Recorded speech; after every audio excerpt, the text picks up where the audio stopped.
আল্লাহ রাব্বুল আলামিন লাইলাতুল কদর অর্থাৎ কদর সম্পর্কে তো একটা সূরা নাযিল করেছেন। আল্লাহ রাব্বুল আলামিন বলেন, ইন্না আনজালনাহু ফি লাইলাতিল কদর, আমি কোরআনে কারীম নাযিল করেছি লাইলাতুল কদর, কদরের রজনীতে। বলে এই কদর কি? আল্লাহ তাআলা নিজেই এইটা একটু পরিচয় দিয়েছেন, ওয়া মা আদরাকা মা লাইলাতুল কদর।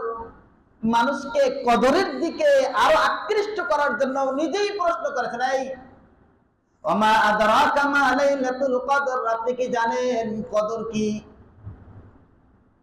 আপনি কি জানেন আল্লাহর রাসূলকে যেটা আকৃষ্ট করার জন্য বলেছেন, আল্লাহ রাসূলের মাধ্যমে কোরআন পুরো মানব জাতির জন্য হেদায়েত স্বরূপ সমস্ত মানব জাতিকে আকৃষ্ট করেছেন। এই তোমরা জানো কদর কি?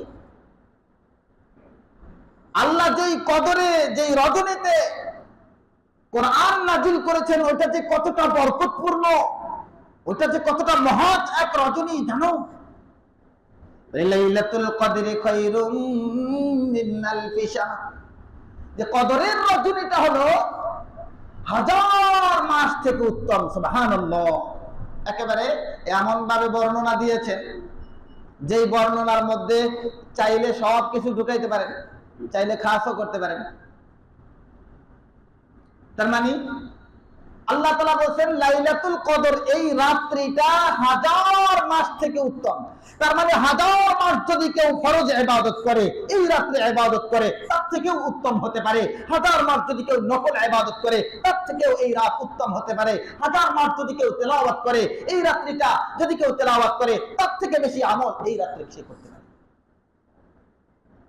এই রাত্রিটার এত দাম। আমরা তো কি করি, যে ঘুমায় পড়ি। বলে কেন ঘুমাই?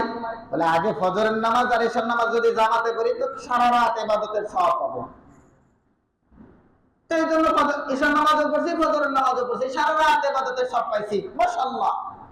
তো আরেকজন কি করছে, ফজরের নামাজে জামাতে পড়ছে, এশার নামাজে জামাতে পড়ছে, সারা রাত ইবাদত করছে। তো এই দুই ব্যক্তি কি সমান? বলেন না আপনারা, এই দুই ব্যক্তি কি সমান? বলে হ্যাঁ, গরিবের আপেল হলো টমেটো, খাও এক একটা টমেটো, আপেলের ভিটামিন পাবা। বলে টমেটো খাইলে আপেলের ভিটামিন পাওয়া যাবে, প্রোটিনটা তো পাওয়া যাবে, কিন্তু আপেল কি খাওয়া হবে? কথা বলেন না, আপেল কি খাওয়া হবে? তো ফজরের নামাজ আর এসব নামাজ জামাতে পড়লে সারা রাত্রের নেকি তো পাওয়া যাবে, ঠিক আছে, কিন্তু যে এই দুইটা করেছে আবার এই সারা রাত্র ইবাদত করেছে, তার সমান কি হবে? আল্লাহ তো দেখবেন যে কার ভালোবাসা আছে, আল্লাহ তাআলার বিধান, আল্লাহ রাসূল সাল্লাল্লাহু আলাইহি ওয়াসাল্লাম উদ্বুদ্ধ করেছেন, এটার প্রতি কার আগ্রহ আছে? কত সময় তো চিন্তার সময় ঘুম আসে না। মানে নির্বাচন হয়েছে, রাত 2টা পর্যন্ত ফলাফল এখনো আসতেছে না, তো সবাই জাগ্রত শুধু নির্বাচনের ফলাফলের জন্য। ওটার জন্য যদি জাগ্রত হতে পারি, তো যেই দিন ময়দানে মাহশারে আমি কারো কাছ থেকে নেকি পাবো না, আমার নেকি কাউকে দেব না, ওই দিনের আমার কিছু করার জন্য আমি কি জাগ্রত থাকতে পারবো না? থাকা দরকার। এটা আমার, এটা কার? আমি যেটা করব সেটা আমার, আমারটা অন্য কারো না। আল্লাহ রাব্বুল আলামিন কোরআনে কারীমের মধ্যে বলেছেন লাইলাতুল কদরি খায়রুম মিন আলফি শাহর। অন্য নবীদের কোন কোন উম্মত হাজার বছর থেকে বেশি বেঁচেছেন, তো আল্লাহ তাআলা ওই উম্মতকে বেশি হায়াত দিয়েছেন, বেশি ইবাদত করছেন।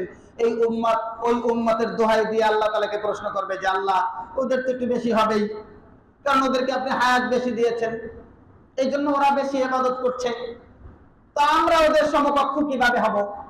তো আল্লাহ তাআলা এই প্রশ্ন যেন আল্লাহ তাআলাকে কেউ না করতে পারে, আল্লাহ তাআলা সুযোগ দিয়েছেন। তুমি যদি মাত্র 12টা লাইলাতুল কদর পাও, 12টা রমজান একটু চেষ্টা করে দেখাও, 12টা রমজানের মধ্যে শেষ দশকগুলো খুঁজো, ইতিকাফ করো, তাহলে তো তুমি এক একটা রমজানে যদি এরকম হাজার মাস থেকে বেশি উত্তম তুমি তার থেকে অর্জন করতে পারো। 1000 মাসে 83 বছর 4 মাস হয়, তো 12টা রমজান হয়ে গেলে হাজার মাস, হাজার বছর যারা হায়াত পেয়েছে তাদের থেকে বেশি নেকি অর্জন করা সম্ভব। তো আল্লাহর রাসূল সাল্লাল্লাহু আলাইহি ওয়াসাল্লাম বলেন, তাহাররাউ লাইলাতুল কদরি ফি আশরিল আওয়াখির মিন রমাদান, যে তোমরা লাইলাতুল কদরটা খোঁজো রমজানের শেষ দশকের মধ্যে। তোমরা রমজানের শেষ দশকের মধ্যে লাইলাতুল কদর খোঁজো। আল্লাহর রাসূল বলেন ইলতামিসুহা ফিল আশরিল আওয়াখির মিন ফিল ওয়াতর, যে তোমরা এই রমজানটা খোঁজো শেষ দশকের আবার বেজর রাতে। প্রথম তো লাইলাতুল কদরটা রমজানের মধ্যে, এরপরে আবার শেষ দশকের কথা বলছেন, এরপরে আরেকটু সংক্ষিপ্ত করে দিয়েছেন, এটা হলো শেষ দশকের বেজর রজনীতে। তাহলে আর কয়টা রাত্র থাকলো? মাত্র 5টা রজনী। আলহামদুলিল্লাহ, এখানে কিছু যুবক ইতিকাফ করতে পারে না, কিন্তু ওই শেষ 5 দিন বেজর রজনীতে সেখানে রাত্রি যাপন করে। আলহামদুলিল্লাহ, মসজিদে থাকে, এসে ইবাদত বন্দেগী করে, কান্নাকাটি করে।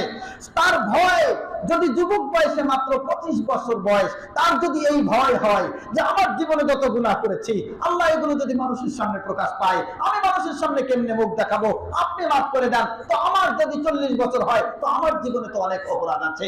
আমার যদি 60 বছর হয়, তো আমার জীবনেরও তো অনেক অপরাধ আছে। এগুলোর জন্য ক্ষমা চাওয়া। হযরত আম্মা জান আয়েশা সিদ্দিকা রাদিয়াল্লাহু আনহার প্রশ্নের মাধ্যমে আমাদের জন্য আরো সহজ করে দিয়েছেন। আম্মা জান রাসূল করিম সাল্লাল্লাহু আলাইহি ওয়াসাল্লামকে প্রশ্ন করলেন, ইয়া রাসূলুল্লাহ, আমি যদি বুঝতে পারি যে এটা লাইলাতুল কদর, তো আমি আল্লাহর কাছে কি চাবো? আমি যদি বুঝতে পারি রজনীতে সেই রজনী, যেই রজনী 1000 মাস থেকে উত্তম, আমি ওই রজনীতে আল্লাহর কাছে কি বলে দোয়া করব? আল্লাহর নবী আম্মা জান আয়েশা সিদ্দিকা রাদিয়াল্লাহু আনহাকে বলেন, তুমি বলবা, আল্লাহুম্মা ইন্নাকা আফুন তুহিব্বুল আফওয়া ফাআফু আন্নী। আল্লাহুম্মা, হে আল্লাহ, ইন্নাকা আফুন, যে নিশ্চয় আপনি ক্ষমাশীল, ফাআফু তুহিব্বুল আফওয়া, আর আপনি ক্ষমা করতে ভালোবাসেন, ফাআফু আন্নী, অতএব আমাকে মাফ করে দেন। সুবহানাল্লাহ।